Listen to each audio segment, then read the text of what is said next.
Today's lesson is over the Pythagorean theorem. The Pythagorean theorem says if a triangle is a right triangle, then the sum of the squares of the lengths of the legs is equal to the square of the length of the hypotenuse. Now the length of the legs are A and B. They are highlighted in yellow. And the hypotenuse in our picture is C. And remember, the hypotenuse is the side across from the right angle.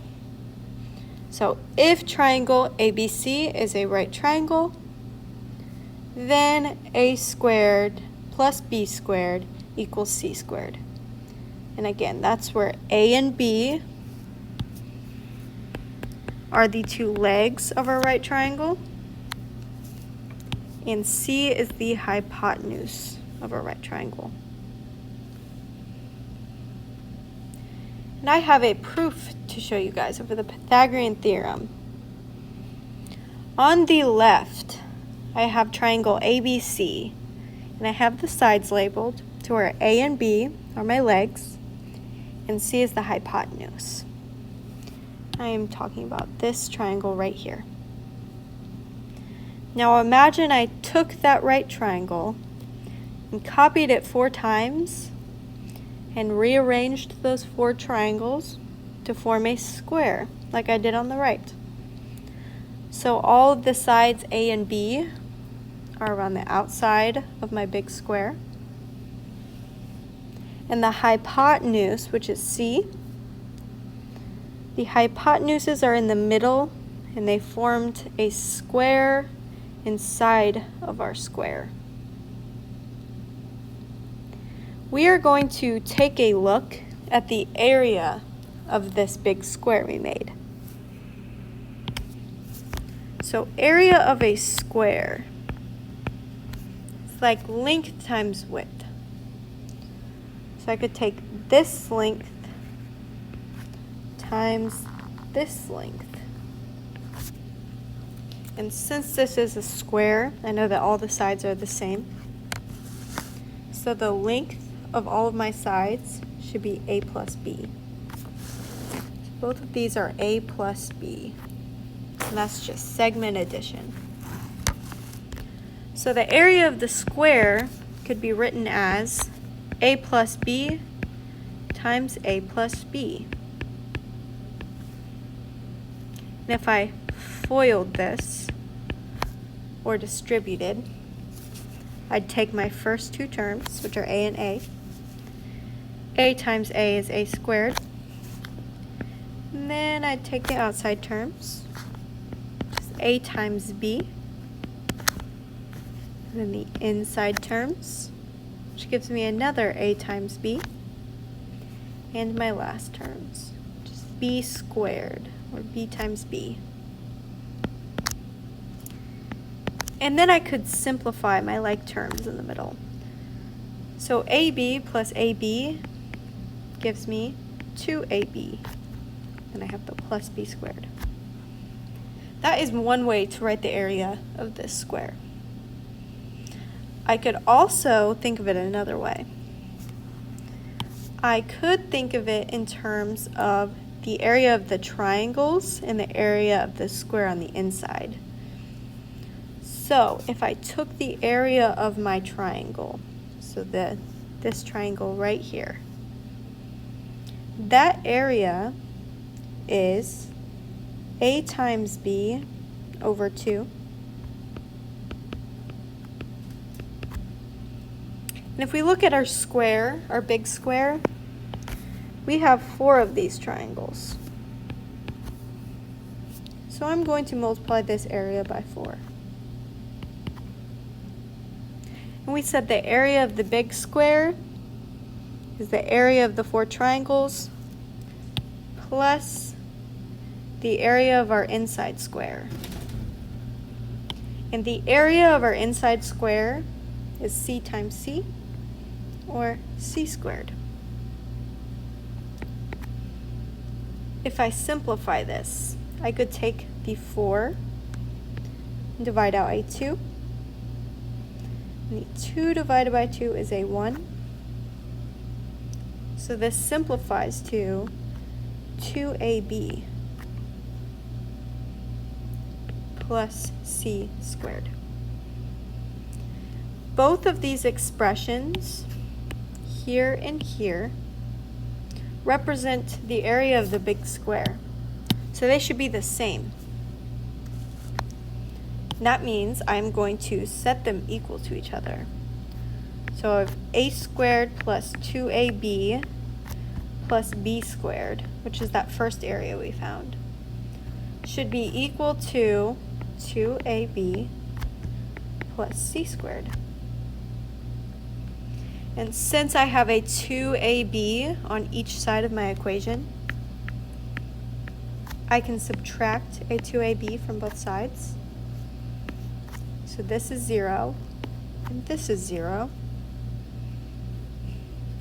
And we are now left with a squared plus b squared equals c squared. And that is what our theorem says. So now that we've proved that this is true, we are going to use this theorem in some examples. So here I have the first example. And it says, find the length of the hypotenuse. The first thing I like to do is identify where the hypotenuse is. The hypotenuse is always across from our right angle.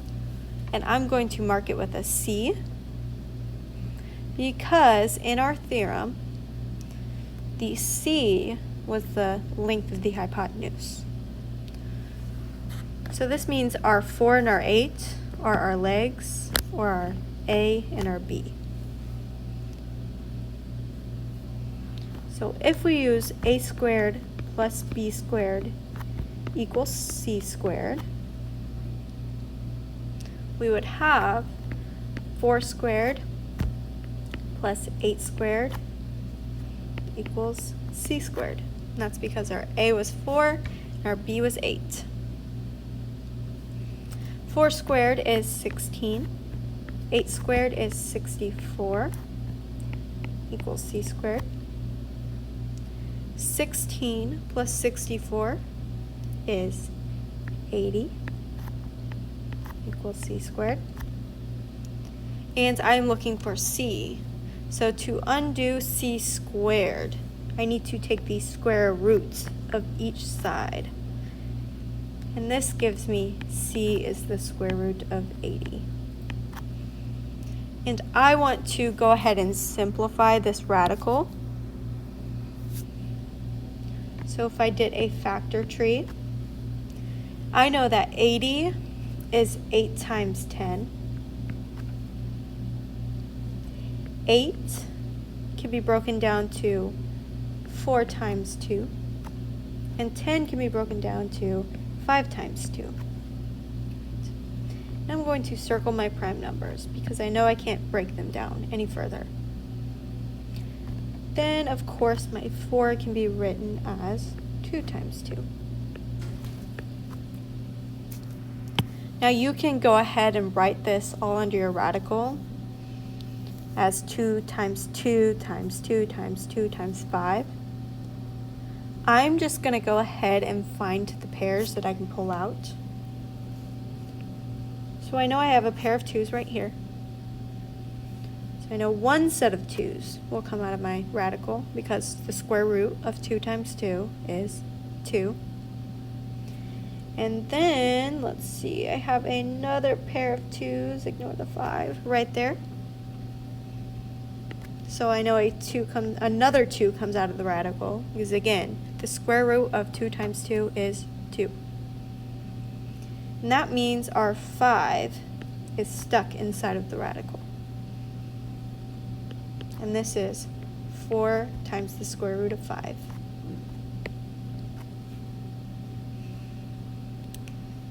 Next example. Again, we are trying to find the length of that hypotenuse. I'm going to go ahead and mark my hypotenuse. It is across from the right angle, so right here. I'm going to mark it with a C. That means our legs are 9 and 2 square root of 2. So if I use a squared plus b squared equals c squared, I'm going to have 9 squared plus 2 times the square root of 2 squared, and I have to square that whole thing, that is why I put it in parentheses, equals c squared. Now I know 9 squared is 81. And if you want to know what 2 times square root of 2 squared is, think of it this way. This is the same thing as saying 2 times the square root of 2 times 2 times the square root of 2. I know I can multiply the 2's in the front. So 2 times 2 is 4. And then I still need to multiply my square root of 2 times the square root of 2. And I know the square root of 2 times the square root of 2 is just 2. Anytime you see a number under a square root multiplied by that same number under a square root, you're just going to get the number that's inside. So 2 times the square root of 2 squared is 4 times 2, or 8. So this gives me an 8 equals c squared. 81 plus 8 is 89 equals c squared. And the square root both sides, where I have c is the square root of 89. 89 is actually a prime number, meaning it is only divisible by 89 in itself. So if you have a prime number under a radical, you can just leave it at that. We're just going to leave our answer as square root of 89. It does not simplify. Next example, we're doing something a little bit different. I want to find x. And notice x is not our hypotenuse. Our hypotenuse is up here where it says 20 feet. It is opposite from the right angle. So that means x and 8, kind of like my A and my B. Those are the legs. So if I'm using a squared plus b squared equals c squared, I will end up having x squared, since x is my A, plus 8 squared equals 20 squared. I'm going to leave the x squared. 8 squared is 64, and 20 squared is 400. Then all we have to do is solve for x. I'm going to subtract a 64 on each side. So x squared is equal to 336. We take the square root of both sides. So x is the square root of 336. And we need to check and see if this will simplify. So I know 336 isn't prime, because I know at least it is divisible by 2, since it's even. So if I do a factor tree, I'm going to pick the factors of 3 and 112, because I know that 3 times 112 is 336. My 3 is prime. 112 is 56 times 2. My 2 is prime, so I'll go ahead and circle it. 56 is 7 times 8. 7 is prime, so I'll circle that. 8 is 4 times 2. And 4 is 2 times 2. So there are my prime numbers. I have a pair of 2's here. So I know at least one 2 will come out of the radical. See, I have another pair of 2's right here. So another 2 comes out of the radical. And I have the 3 times 7 left under my radical, and 3 times 7 is 21. And this equals 4 times the square root of 21. So I multiplied the 2's out in front. There's our answer. And since it tells us we are in feet, I'm going to go ahead and label it feet.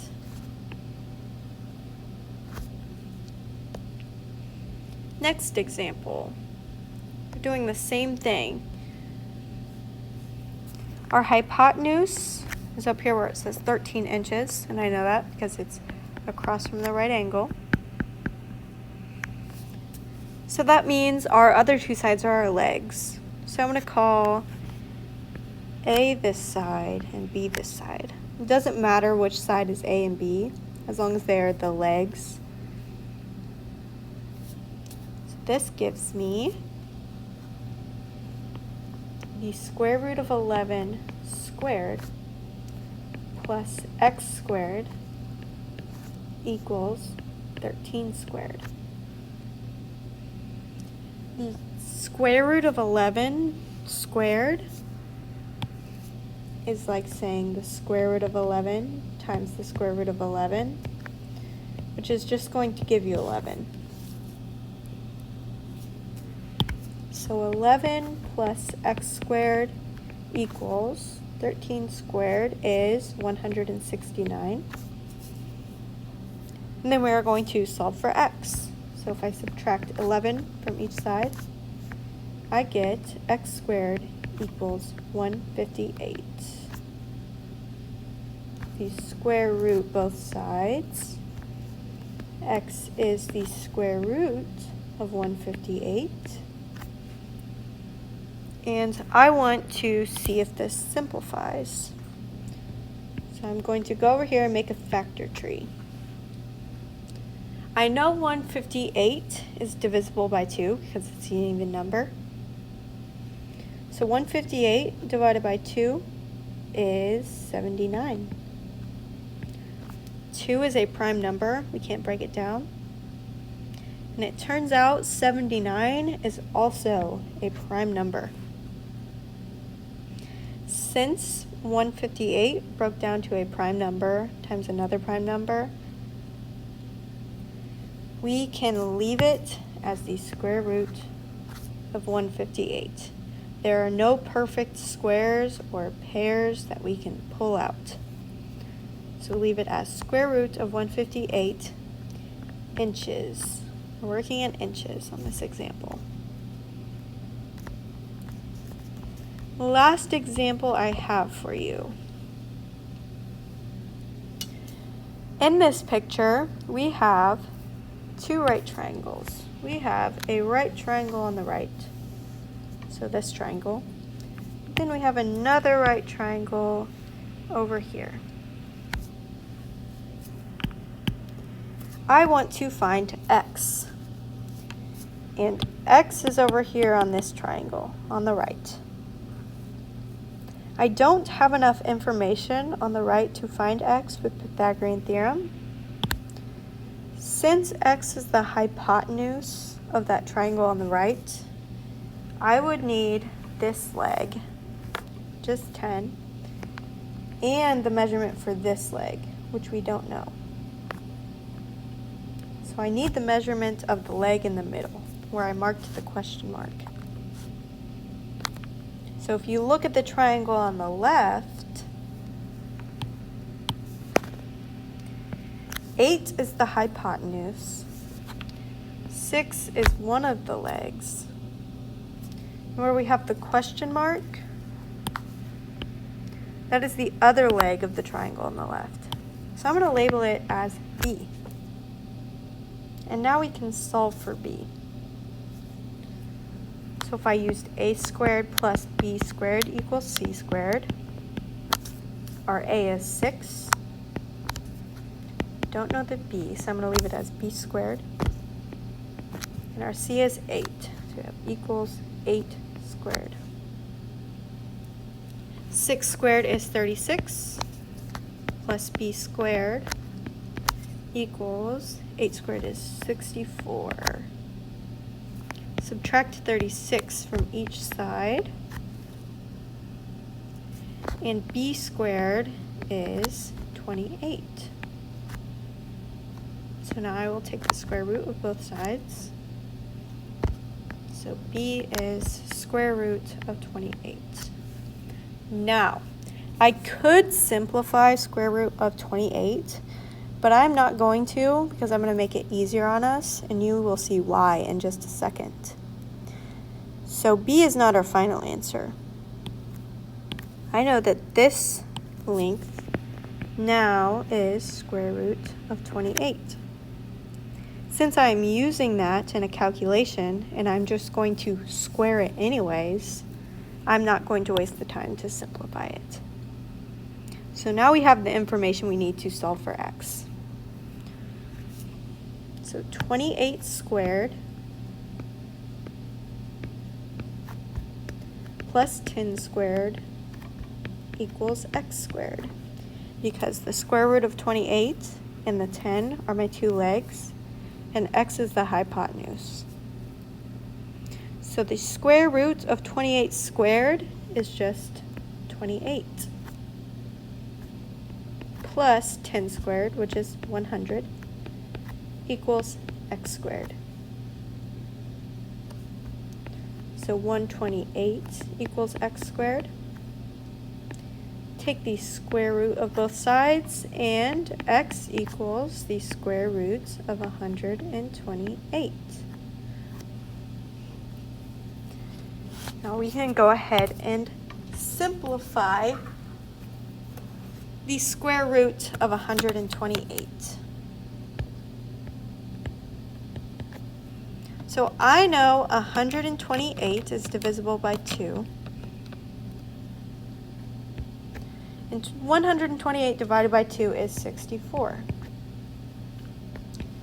Now, we could go ahead and break down the 64, or we could say the square root of 128 is the same thing as the square root of 64 times the square root of 2, because I know that 64 times 2 is 128. And since 64 is a perfect square, and the square root of 64 is 8, just go ahead and simplify that, and then leave my square root of 2. Just another option. If that doesn't make sense and you want to break down the 64, that is also fine. This is another way. So this is x. That's all I have for today.